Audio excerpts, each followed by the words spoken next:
Hi friends, welcome back. This is Ravikant. I am your testing career guide. Welcome back. So last class we have discussed about that various types of defect status, and we came to know on what metrics we have to raise the defects. Blindly you should not raise the defects, otherwise the developer can take chance to reject your defects. So now I came with some other new concept like various types of defect status. So as you know that as a tester we are doing varieties of testings like functional testings, non-functional testing, and mobile testing, database testing, security testings, like etc. etc. So many types of testings we are performing, friends. So during we are doing any type of testings as a tester, we definitely the main agenda, the main objective for testers is to find the more defects. It's not intention to give the 100% bug free. Some definitely will be some defects also will be there. That's a negligible. But our main motto, our main objective is to find as many defects as we can possible. So here, whatever defects we are raising, that defects, various types of defects will be categorized. Like approx 12 types of defect types are presented while raising a defects. So let me go glance step by step. First I will talk about functional defects. So second type defect is performance defects, and third type defect is usability defects. So fourth type is like a compatibility defects. Compatibility defects. Compatibility defects. And fifth type is security defects, and sixth one will be boundary or edge case defects, and seventh one is data defect, and eighth one will be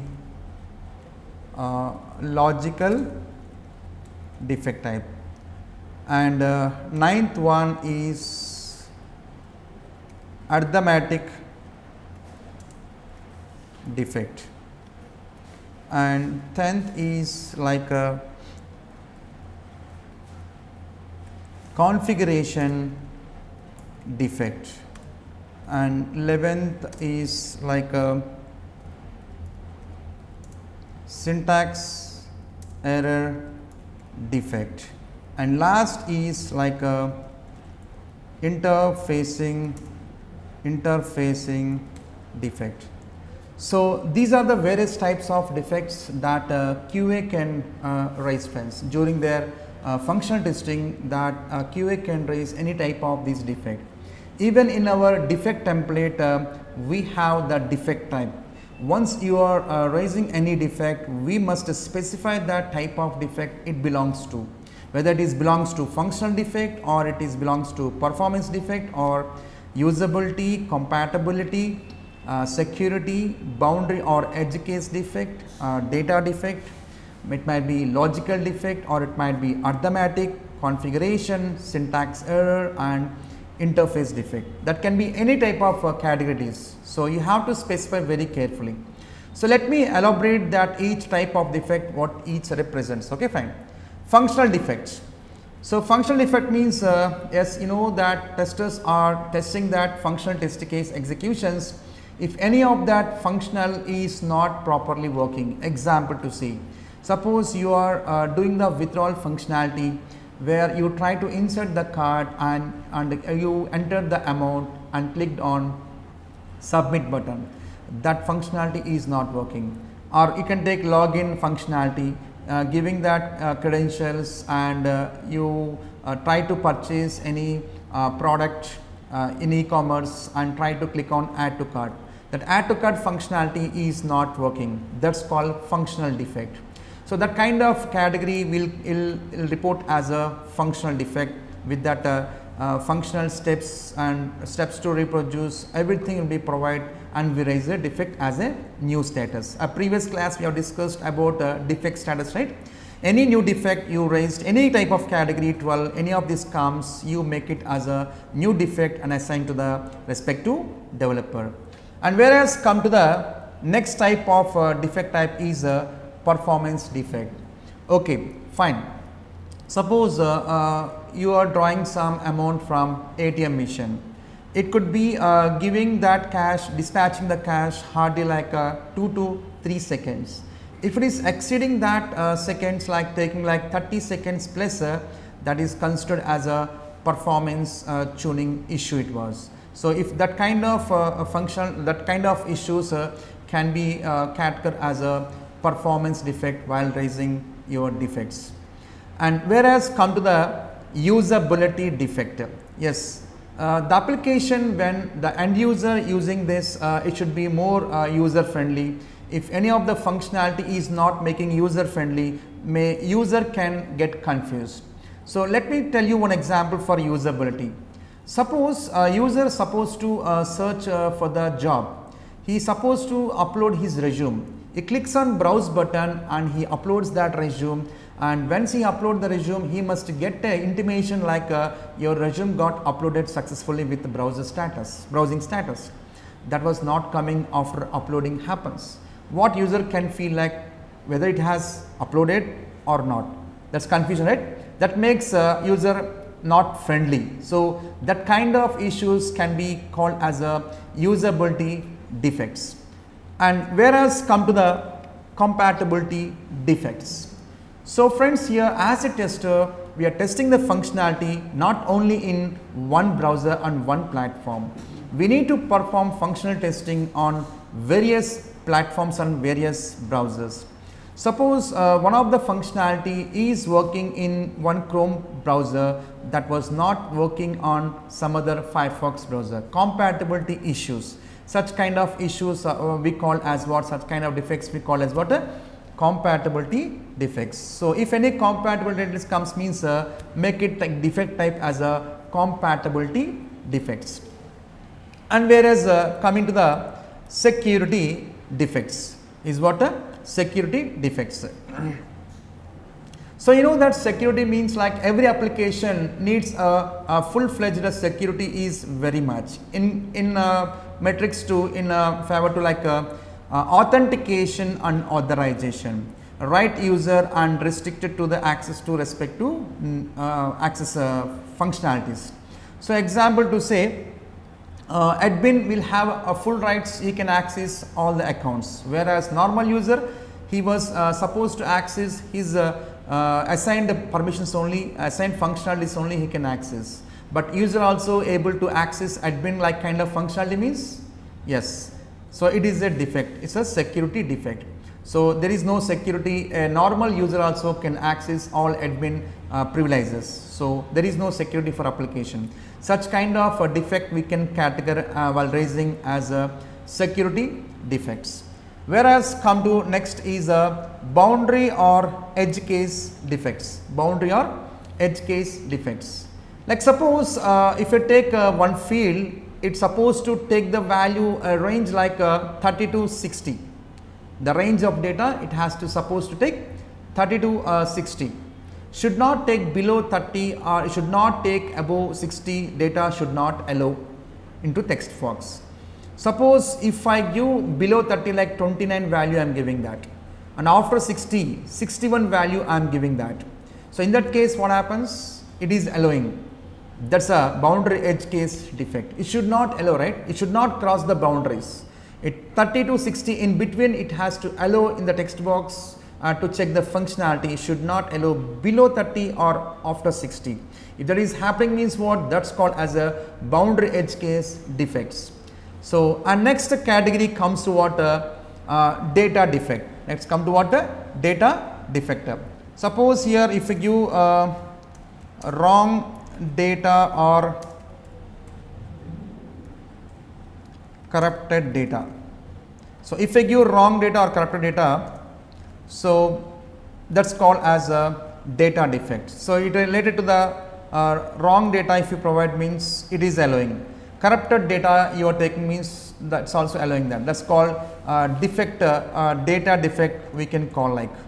So next is what logical defect. Next is what logical defect. Suppose like incorrect, so error matches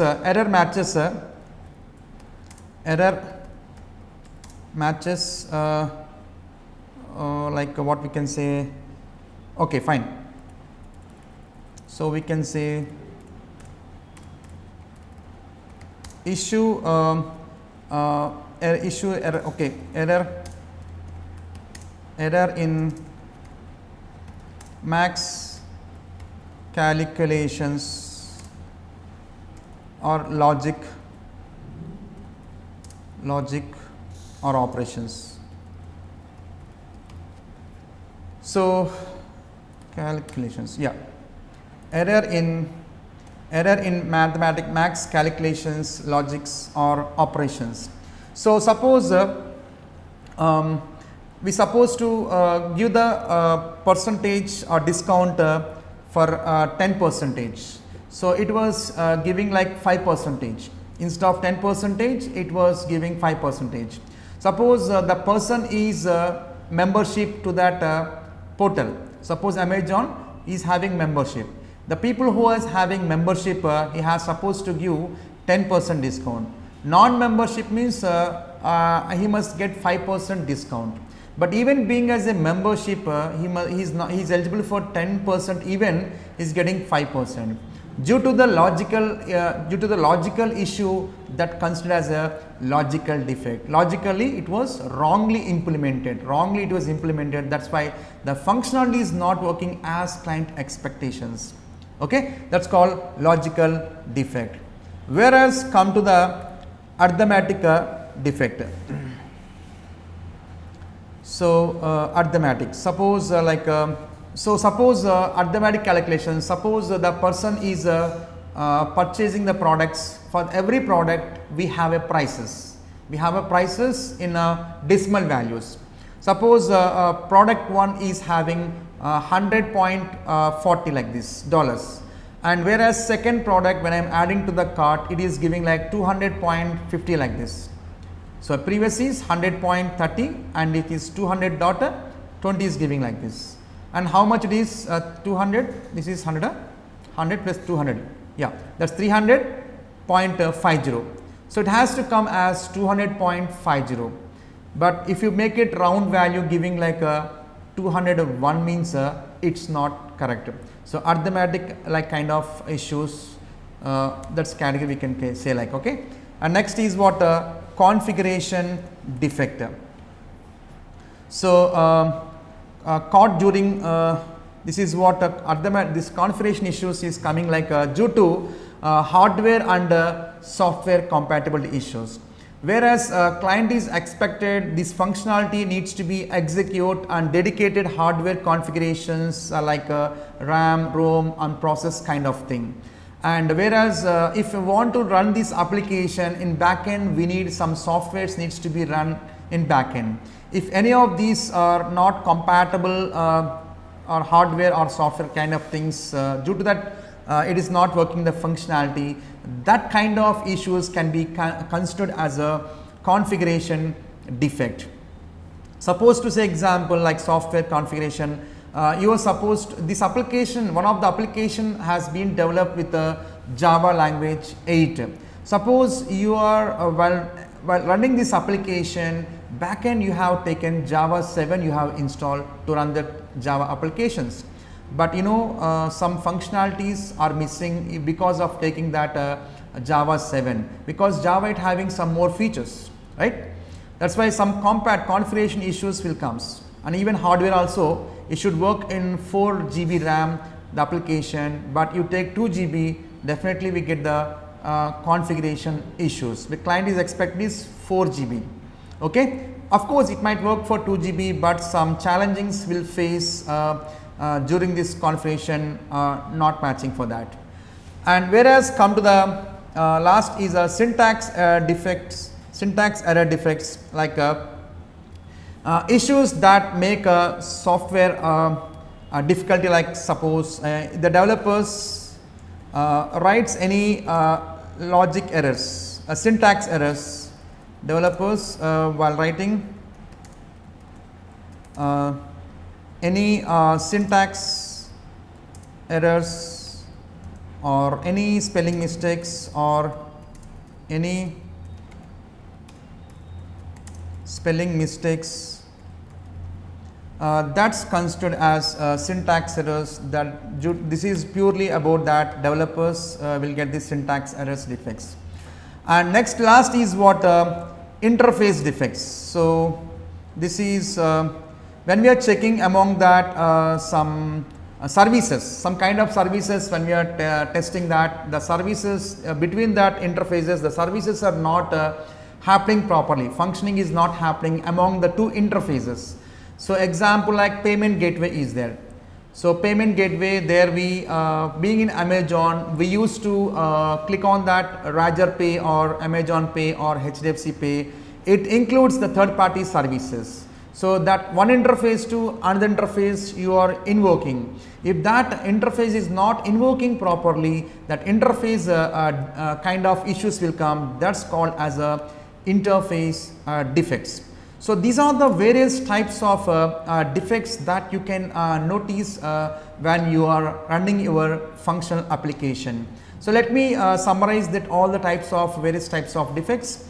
One is functional defect, second is performance defect, and third is usability, and fourth is compatibility and security defects, boundary or edge case defects, data defects, logical defects, arithmetic defects, configuration defects, syntax error defects, and interfacing defects. During this functional testing, the tester noticed any kind of these defects, they must categorize giving that this defects belongs to what category. You must specifically you must specify this type of the defects. I hope this video will give more clarity for better understanding who are freshers and who are non-IT backgrounds. This will be enough information for you all. Thank you very much friends. We'll catch up with the next video with some other new content. Thank you very much. Have a nice day.